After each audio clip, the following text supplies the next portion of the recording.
Fact of the day. Fact of the day. Hello, hi, and welcome to Fact of the Day with me, Mark Lotsu, Cristiano Ronaldo's bed.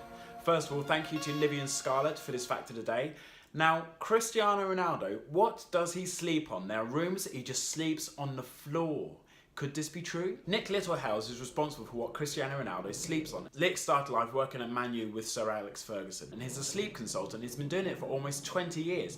To footballers, to rugby players, cyclists, athletes, a whole spectrum of sports people. Now, apparently, Ronaldo isn't interested in fad diets or copying what other people do.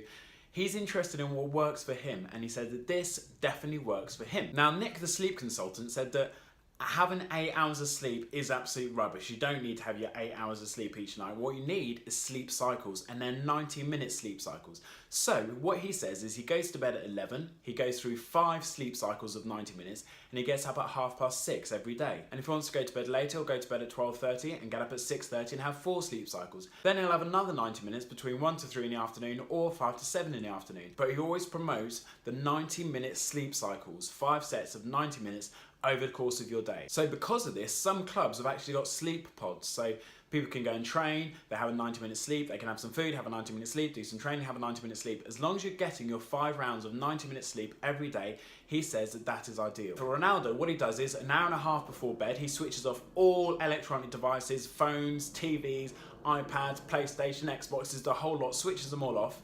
Then he goes to sleep, and he says Nick advises that he sleeps in fetal position on your non-dominant side. So if you're right-handed, you'll sleep in fetal position on your left side on fresh bed linen. So parents, tell your kids Ronaldo sleeps on fresh bed linen every single day. So they need to wash their bed sheets at least once a week. He probably has someone do it for him though. And maybe tidy your room as well. Now Nick says you only need 10 centimeters of foam, and it's called a sleep kit. It's about the same thickness as one of these little camping mattressy things that you get when you go out camping in the woods. And this is what he got for the Tour de France team. So Chris Hoy was in a 5-star bedroom.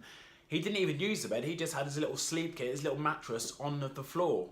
Slept on that. Sad news for couples is, Nick says you're not designed to sleep together. One person will sleep under one tree in nature and another person will sleep under another tree. And if you do sleep together, you need a minimum size mattress or the super king. So if you want a good night's sleep before a big meeting or a big game, then you should do your pre-sleep activities and then go to separate rooms to go to sleep. So as you can tell, sleep is massively important. You should be getting enough sleep each night, so in the morning you wake up and you're fresh and you're focused and you're wide awake and ready to go out the day. And if you're not feeling like that, switch off all your electronic devices, maybe get a little sleeping camp mattress and try sleeping on the floor and see if that works for you. I'll put a link in the description to Nick's website. That is Cristiano Ronaldo's bed. Thanks for watching. Love you, bye. Love you, bye.